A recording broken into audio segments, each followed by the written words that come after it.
So the first tournaments of the year are over, and Alexander Bublik makes it into the top 10 for the first time in his career. We've had Iga struggling on the women's side of the United Cup, and Daniil Medvedev winning yet another title in yet another city.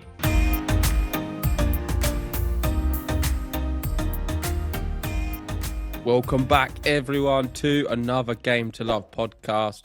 And the Australian Open has officially begun because qualifying is happening as we're speaking right now. It's almost midnight here in the UK, so I've got an eye on how that goes. Of course, we'll have to give some qualifiers to watch. Maybe we'll wait to see who actually gets through before we make any bold claims. But like you said, we've seen some tennis on our screens finally. It's been quite competitive. And there's been some big stories. The the United Cup, as it's called now, I've not watched as much, like loads of it. I've been focused more on the events, more particularly the one with Musetti and Bublik in the final. Hong Kong, yeah. Yeah, Hong Kong. I thought that was really good. And I think maybe that's probably the best place to start because we can speak about the United Cup, but I've not seen as much of all of the matches. This one, I thought, is a big one because it's got to be really disappointing for Lorenzo Musetti now. How many finals does this guy get to and lose? He's lost, I think, the last 7 finals or last 6 finals? 7 now, I believe. It was 6. And if we go back to the other list, we can see them. You've got Queens, UMAG, Chengdu, Monte Carlo, Chengdu, and Atenas. They are the 6 finals he's lost, and of course now here in Hong Kong as well. It's a strange one because he's not picking up many of these 250s and 500 events, but yeah, we've seen him get to 2 semi-finals of Grand Slams. He's got an Olympic bronze medal, and he's on the cusp of being kind of the 3rd best player in the world if you look at the rankings. So statistically, he wins a lot of matches. He's doing extremely well in the big events, but he's not winning. And he's a little bit like an Arsenal. In Arsenal, with football at the moment, Arsenal, they're winning a lot of matches. They're doing very, very well, but they're always finishing second. Of course, that could change this year, and it looks like it will do, and they'll probably win the Premier League. But Lorenzo Musetti needs to change that mentality to get something over the line because, in my opinion, he's good enough to beat a Bublik. Good enough to beat a Bublik, but is he good enough to beat this version of Bublik? I think the Bublik of the past was a different type of Bublik. And we've even had people we know surprised that he's getting into the top 10. Let's put it out there. We didn't put him in our top 10 for the end of the year. And it could be one of our biggest errors, I think, come the end of 2026. He was one of the best players on tour, I think, for the back half of the year. Since grass court all the way to the end of the year, Alexander Bublik, he was fantastic. And he's been picking up tournament wins and he's stopped the silly antics. And we're starting to see him play proper tennis. He gets to finals and he gets it done in straight sets in the final as well. Very clutch player, I think, if he really wants to be. Big serving, big hitting, has some crazy skill level to be able to pull off sort of showman-like shots if he wants to. But I think to have that ability to play those shots, you can still utilize that in a normal rally as well. And you see these stats on the screen. Average forehand speed was 80 mile an hour. The week average 78. Average winners per match 9.3. The week average 8.1. And forehands in 80%. The 52-week average 79%. And these are big numbers right now for Alex Bublik. He's probably looking at the rest of the tour right now. There are 2 players on the men's tour, which many people know are the hardest to beat. And he's actually somebody who can beat at least one of them. He's beaten Jannik Sinner before, and that wasn't too long ago. So he has that in his mentality. Not many other players on the tour can say, I've got to win over Jannik Sinner under my belt. He can. And I think if he was to keep on playing his trade on the other surfaces, I think he is super dangerous when we get round to the grass court swing again. Yeah, but I feel like you're dodging around what I said at the beginning and my question of the fact that Musetti, statistically, if you look at the rankings, is Mm. what, the 5th best player in the world. He's up There's there, a isn't good chance that he will overtake Djokovic this year. He's already got a favourable head-to-head against Alex Zverev. And I think if he plays at the same level he did last year with another added 2% or 5%, then there's a really good chance he will end the year as the 3rd best player in the world. So with that being said, back to what I said at the beginning, why can he not be a Bublik in a final? I know all these stats and Bublik's playing well, final, that's but why. but You just said it. Musetti, I think Musetti is a better player than Bublik. Yeah, Do you not agree? Do you not think that's true? Not in big matches. You said he's got a winning head-to-head against Sasha Zverev. Which of the matches he's beaten him in? 3 quarterfinals. That every time he's beaten him is in the quarterfinals. He lost to Zverev in a semi-final. He's never played Zverev in a final. If he did, I think he'd probably lose. That's the way it is right now for Lorenzo Musetti, sadly. But this is what I'm talking about, big player mentality. You have to be able to play big at the big moments and hold your nerve and have shots that get you out of trouble. Bublik's got shots like the big serve to get him out of trouble. That's why he is quite dangerous if he puts it all together. Has all the tools. He's very unpredictable. He uses the underarm serve. He does lots of things that keeps you on your toes. Musetti has all the tools as well, but he's not able to use it, I think, enough in these Yeah, but finals. it's mentality as well. I think Bublik's always been the type of player that he's always thought, oh, I'm happy just to be a tennis player on the tour and just be a bit of a showman, mess around a bit. I know I'm good. I can stay earning good money. Now we see he probably sees that there's 2 players. He's probably thinking I can get to number 3 in the world because I can probably do better than all of those other players who are in the top 10. And he's probably seen what's happened over the past 6 months. And it's sort of proof that he's right up there with all those other players, right in the mix. So you're talking, Ben, on the 11th of January after us just doing our predictions. I know. And you're saying how you think Bublik's one of the best players in the world. Why the hell did you not have him inside your top 10? Is this Exactly. So you're telling me from this one tournament you've seen already at the start of the year, you've changed your whole opinion on Sasha Bublik? I think Because before that, his body of work last year was very good, but it wasn't enough you'd put him inside your top 10. Yeah, exactly. Neither of From us. one event this year. No, it wasn't for me. I still don't think he's going to be. I don't think he's going to finish inside the top 10.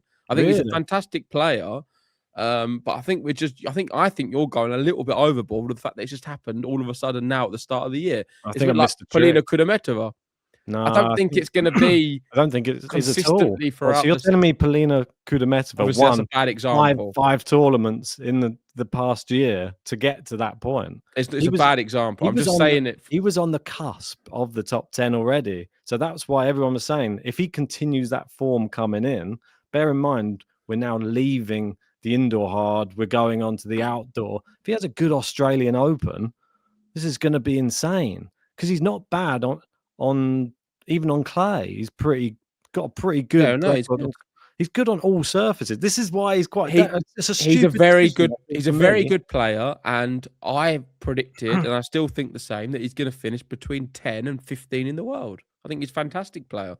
All of a sudden, you've seen him win one tournament, and he's now going to be the 3rd best player in the world next year. You're saying he's going to be number 3. It's not just one tournament, though. But before this tournament, he wasn't good enough to be inside your top 10. I didn't know if it was going to continue. Now he's showing me the mentality's still there. It's not just a one-year wonder, Bublik. He's still on that same path mentally. And that's the one thing that I didn't know if he was going to keep it all together. So you've seen enough. One tournament, 250, Hong Kong, Bublik's won it. He's now going to be cemented inside the top 10, cemented inside the top 5. Let's put it back to you then. You've got Musetti in your top 10. Mm-hmm. Does his performance in finals make you worried about including him in there? If he suffers more defeats like that, do you think it's going to mentally drain him? And because we've seen someone like Medvedev losing in a lot of finals, he suddenly went off the boil, and then you see him There's a good point. The difference is between him and Medvedev is Musetti's last tournament win was in October 2022. And since then, he's been climbing the rankings without winning anything because he's been consistently going deep in Grand Slams and doing well in events, getting to finals, getting to semis, getting to quarterfinals. I think he's a better player than Bublik. This is my opinion. Of course, I think it's valid for you to come on here and say you think Bublik's a better player. Fair enough. And the evidence of what we've just seen in the final, he was able to prove that and beat him. And I think everyone's entitled to their own opinions of how they feel and what they think. But if I look at it as a whole package, when I watch Lorenzo Musetti, I think he's one of the most complete players aside from the big two. I think he's fantastic. And I think it's a matter of time until everything clicks together. And we're going to see him challenge even more so for Grand Slams. Of course, it's very difficult right now with them big two. But I didn't watch this and think, okay, Lorenzo Musetti, I think I'm in trouble now. He's not going to be able to stay inside the top 10. I think over the course of a season, he will be good enough to do what he did last year. I'm hoping he does pick up some big titles. Who knows? May even win his first Grand Slam this year and upset everyone. Well, he's going to have to overcome some demons in his mind, because if he can't get over the line in a 250, there's no chance he can get over the line in a slam final right now. So just sure. Quickly before we get onto this, just say your take on Bublik. Are you now doubling down the fact that for you, he is going to be inside the top 10? You've missed a trick. How far are you going with that? I think I've missed. No, I'm not going any further than saying top 10, but okay. I just think that I've missed a trick. I think everybody said it in our comment section when we did the video, and they were more annoyed about Felix, but they still did mention Bublik as well. I think I'll be more inclined to put Bublik higher than Felix for sure in my mind, just based upon the whole year round of what he can do on all the surfaces. If he don't get injured and he keeps that mentality, I just think last year he was actually a real threat. Even at Roland Garros, he was really good. So I just think on all surfaces, he can take out, I think, up to maybe even Sinner and Alcaraz, and he can still say, oh, if I meet Sinner on grass, I reckon I can take him out again. And that's why I think on all the other surfaces, maybe not. But when he gets to grass, I think we might see, if he's got a good winning run at the start of the year, Wimbledon, we could see something special from Bublik this year. Okay, and what's this? Players able to win 5+ ATP Tour titles since the 2025 grass season. You've got Jannik, Sinner, Bublik, and end list. Yeah, so crazy. I mean, obviously the level of the tournament. Carlos Alcaraz. Well, I don't know. He's not on this list, so I guess not. Wait, since when? Go up. Since the end of the grass courts like swing. That's crazy. Alcaraz hasn't done it either. So, but then you look at the level of the tournaments, and obviously the ones that Bublik's won, they're not as grandiose as the Wimbledon or the. Still very impressive though. Like I understand what you're saying. This actually does surprise me a bit. So I feel like a lot's happened since the end of last tennis year and now, where I may have forgotten certain parts, but it is super impressive. The form he's been in at the back end of the year, pushing for that top 10, now inside the top 10. Is he going to maintain this level? Who knows? And I don't feel right now that it's a big mistake. Of course, it could be, but I still feel confident that Musetti can do it. You never know. They probably could both still do it. But it's not one or the other. But if I had to pick between the two, I would still urge on the side of Musetti. Yeah, he'll be hoping he doesn't meet him probably in another final. He had nice words for Musetti afterwards. I'm not going to bring that one up, but he essentially said losing in these finals is tough. Everybody hates to lose a final, but you'll learn a lot from it, essentially. He's been there, he's lost, and he knows that Musetti is good enough to learn from mistakes and then just come back and do better in the future. But he said that, well, he was asked, is this just another title? Obviously, it's a 250. He said, no, it's not another title. This is the first time he enters the top 10. This is a very special title, a very special place in his heart. And I think that he has now a list of goals. And you see what he said. He said his goal pre-season was to get inside the top 10. He's like, well, I guess I better set some new goals now, isn't it? So I love the fact that we've seen Bublik now having goals, because we've been fortunate enough to speak to him on many occasions. He's a very engaging guy and He can be a little bit offish at times as well. But I like the fact that he's an original guy. He says what he thinks. He doesn't mince his words, and he doesn't really care if he offends anybody either. And he does that on the tennis court too. So yeah, I'm all for it. I think hopefully everyone gets behind him as well, because this is a new Bublik we're witnessing. Yep, and someone who can go very far at the Australian Open, a player people will definitely want to avoid.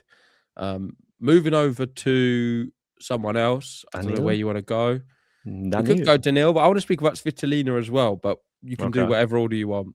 I was going to stick just with this, just with the men's just for now. And obviously Daniil Medvedev, another player that we were talking about, who was having a mini resurgence back end of last year. We're starting to see some of his good tennis on hard courts coming back, and he wins a 22nd title in a 22nd city. I mean, this is just bizarre. The statistic which is coming up for Daniil. I'm not going to read them all off, but you can see them on the screen.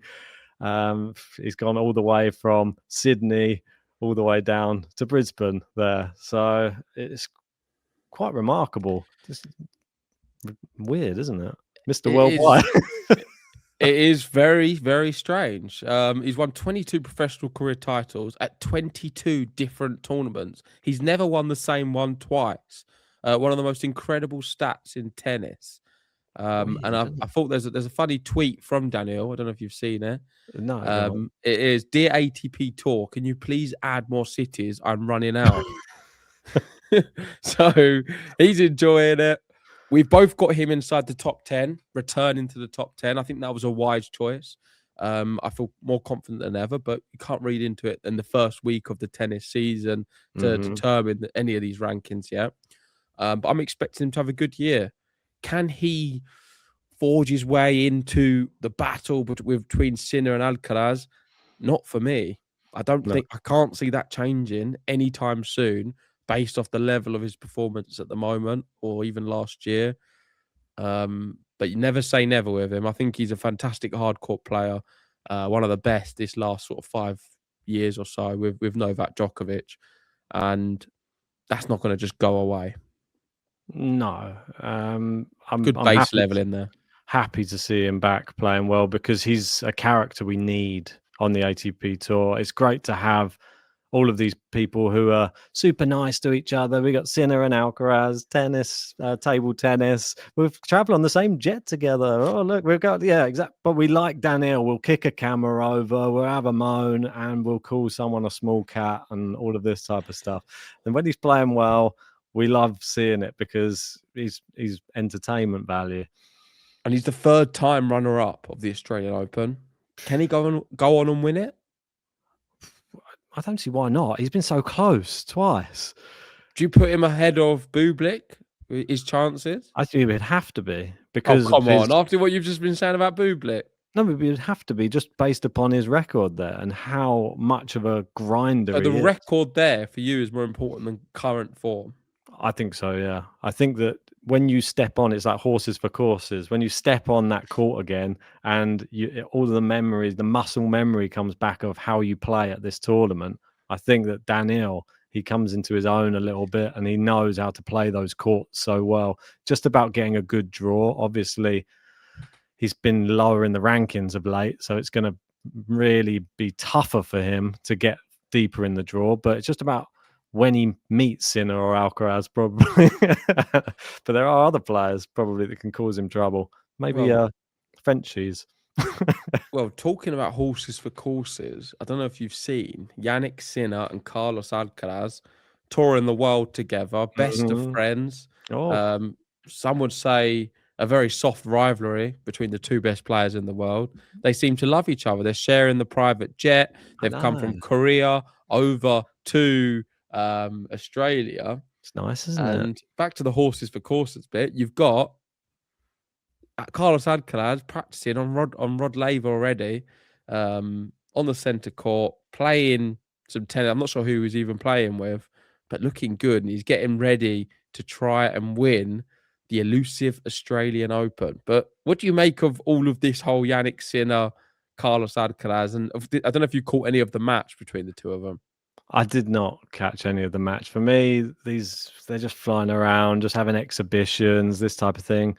Probably more interested in their table tennis match and it was an entertaining. Well, no matter what happens on a tennis court between these two, it's always going to be entertainment. But if it's an exhibition, unless it wasn't they're serious. no, it wasn't unless serious. I it's watched not it. Six So King Slam is more serious oh, version. definitely. This was not serious at all. I mean, at one point, Sinner sat down, gave his racket to a boy in the crowd. He started playing. They was doing like these Shanked it as well. slices to slices. There was a period where they was both completely off the court trying to play tennis at like ridiculous angles. The crowd were loving it though. Korea were loving it. Of course. I enjoyed parts of it, even though I'm not a big exhibition type of guy. No. And Carlos Alcaraz won, but you can't read into it. I'm not reading anything into it.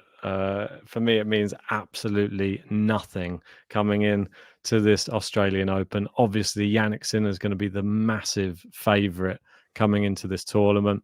He is the best player on these Australian Open hard courts, and he's proven that. Big question is, who can challenge him? Can Alcaraz bring that US Open level to these fast Australian hard courts? Are we going to get that same final again? Are we going to get these two, the biggest rivals, but the best of friends? Are they going to be going head to head again? Well, there's talk of them playing doubles together this year at some event. And I want to ask you, in the Grand Slam or something. Well, Alcaraz said if they are to do it, that he would just cover all the forehand side and Sinner will play backhand, and they think they'll do very well. But do you think them two together, of how good they are, they could beat the best double pairing in the world? No, not the best doubles pairing, I don't think. It's just a different sport again. This is where I tend to agree. I think they would still get to be the too semis, tough. but I think that they'd probably even struggle. Surely they could beat a lot of players, though. Yeah, I think so. I think they'd get through a few rounds, and then they'd come up against like some of these like real like top German players or some of these Croats. Yeah, exactly. There's some really good doubles players over there.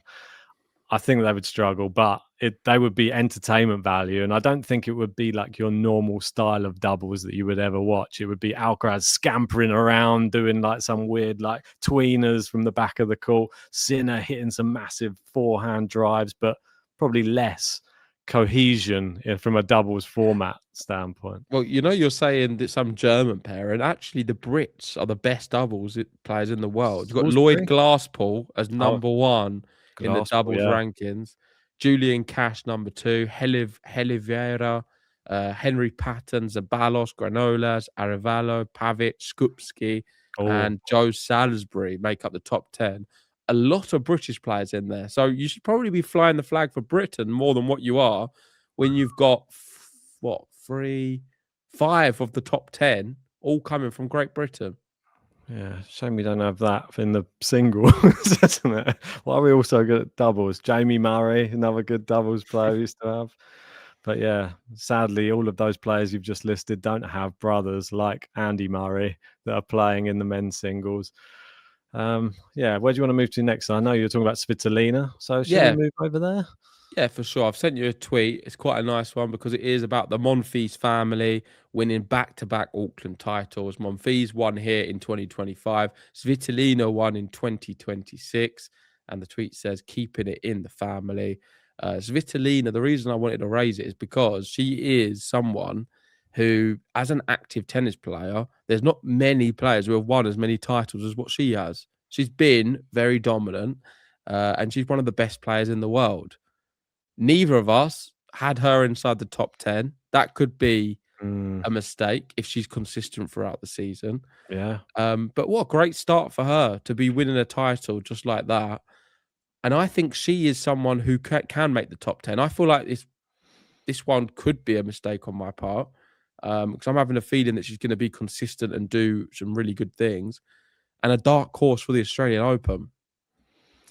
See, I'm going to go the other way on this one. I know you're going like that with Bublik. That's how I feel. I'm probably more on the other side on this one, where I feel that she will be close to the top 10, but maybe not quite make it in. I think that Do you think she is. Jovic in the semis your favourite player? Yeah, I mean, Iga Jovic still a work in progress, that's for sure. And even though this was a great tournament win for Svitolina, she was the number 1 seed in the tournament, and she would be expected really to win this tournament.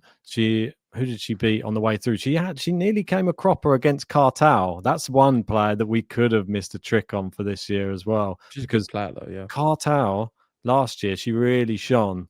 And she took Svitolina all the way. I think it was all the way to a tiebreak in the third as well, if I remember rightly. Let me just double check because I don't want to give fake news.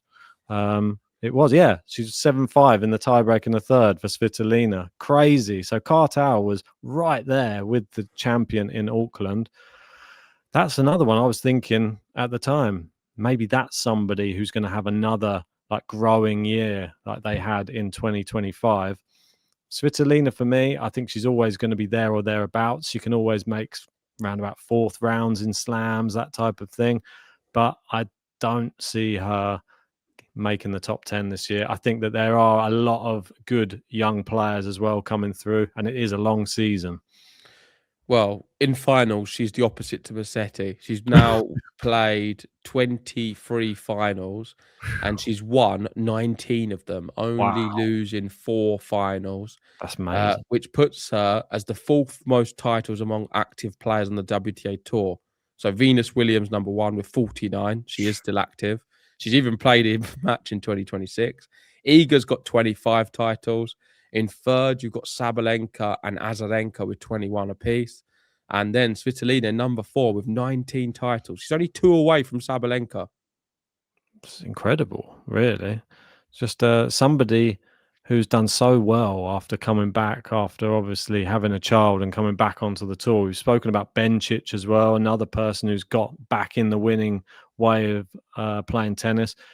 It must be so difficult to put your career on hold and then come back straight to the top of the sport again. But it just goes to show that class is permanent, especially their family. They're keeping it in the family. Gal Monfils, he's always been somebody who can please the crowds. I think that Svitolina's similar. She has a very good fighting spirit on a tennis court, and somebody I really love watching on grass courts. I love watching her at Wimbledon. I think she's somebody who really brings the fight there.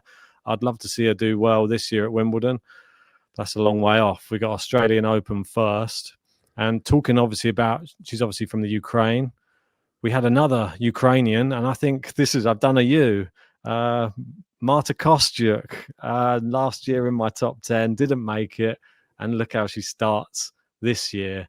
She started incredibly this year. She obviously lost the final to Sabalenka, which I would expect.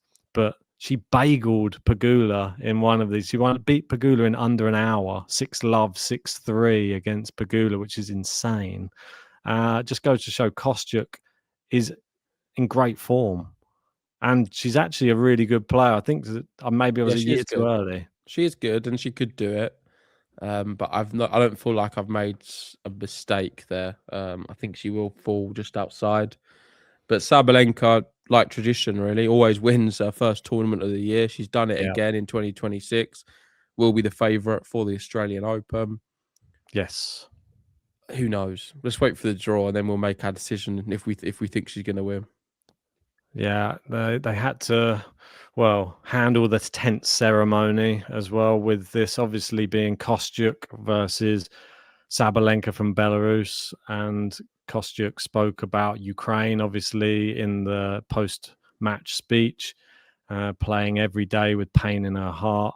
They kept the players separate, no photos together, that type of thing. But at least they're not making a big thing of it, and they're just doing it how the players would like. And yeah, Sabalenka applauded the speech, and then that was it.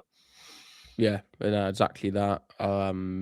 It's natural. She's obviously going to keep speaking about Ukraine. I think it's an important issue to discuss, and not much more to say about it. Exactly. Yeah. Moving over, obviously, we're talking about Sabalenka. She's going to be the hot favourite coming into the Australian Open. Number 2 for you, come the end of the year, you're going with the second best player you say is always going to be Iga. And at the moment, Iga Swiatek starting the year a little bit shaky, has to be said.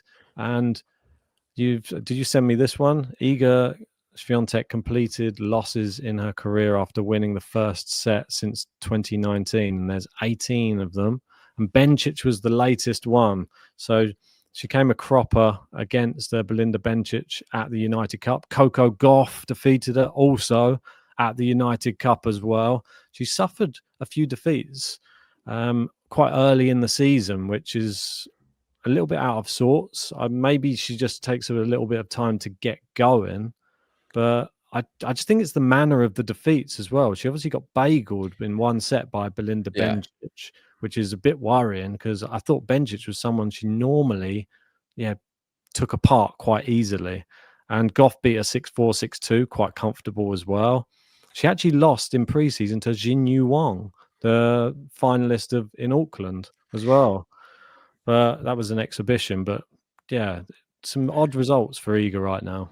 Yeah, it doesn't seem her dominant self, but I don't agree with you that she starts the year great. I think this is not that unusual. I feel this is not her time of year. Wait until we get to sort of Indian Wells time. That's when she comes into her own more. It takes a few tournaments to get going.